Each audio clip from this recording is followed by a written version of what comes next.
I'm super excited to talk to you today about Deviant, a modulation concept I came up with a few years ago. It is a bipolar random voltage generator that does some stuff that you won't typically find with a sample and hold module or another random voltage generator. And that's because it's based around this concept of maximum and minimum with these top and bottom knobs. So it allows you to create a very small window of random voltages, anywhere between plus 5 volts when this is all the way up and minus 5 volts when this is all the way down, and then everything in between those two states. So right now we have a really fast clock clocking it so you can see the output of it on this scope, and we'll plug that into an oscillator so you can hear the output. So this is full range random right now. It's very R2D2 sounding because we got the clock going all the way up. If I turn bottom up to noon, the random output is only going to be between 0 and 5 volts. You can see here it's only outputting positive voltages. If I put both at noon and then I take bottom and turn it all the way left, it's only going to give me minus 5 to 0.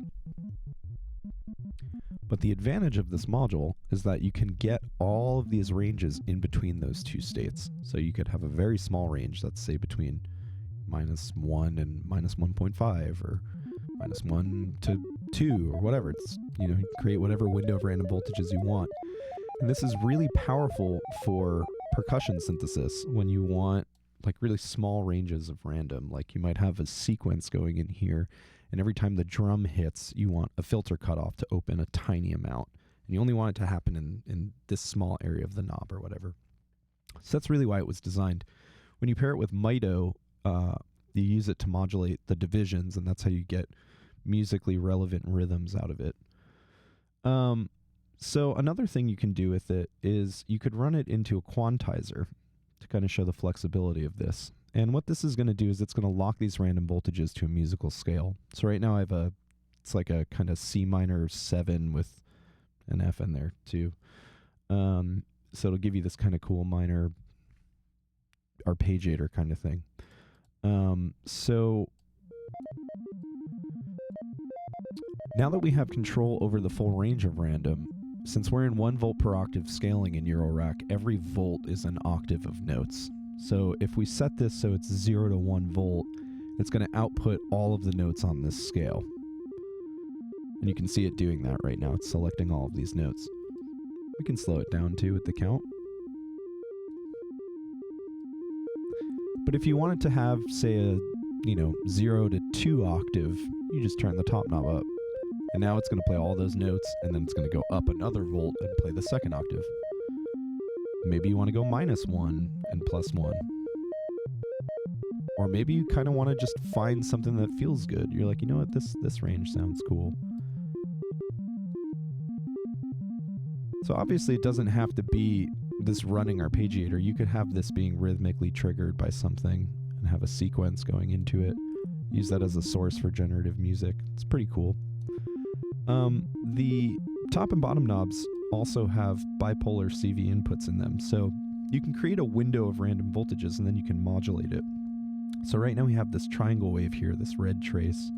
We're going to plug that into the top input, and we're going to see how it affects the top input.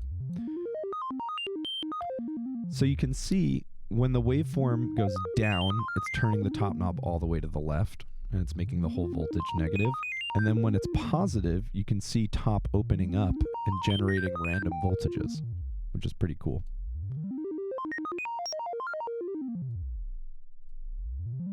And yeah, as you change these knob settings, you get different results out of it too.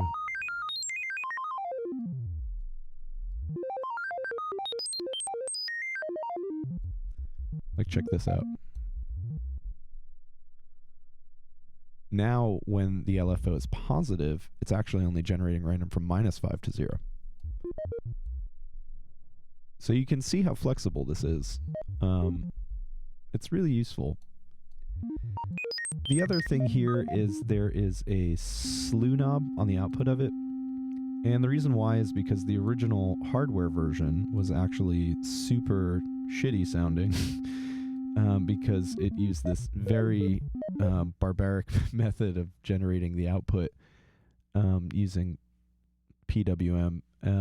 So yeah, we're about to get super nerdy here, but let's steer the course back to less nerdy. So there was a filter on the output to remove the sort of grit and shittiness from the output. And what that is that's actually a slew generator. So in addition to removing the kind of dirt from the signal, it also gives you a wiggly, as the Germans would say, a wiggelwoggle sort of sound. I don't think the Germans say that. I don't think the Germans watch my videos either. Anyway, this is with slew all the way up. Then we turn it down, and it gets more stair-steppy.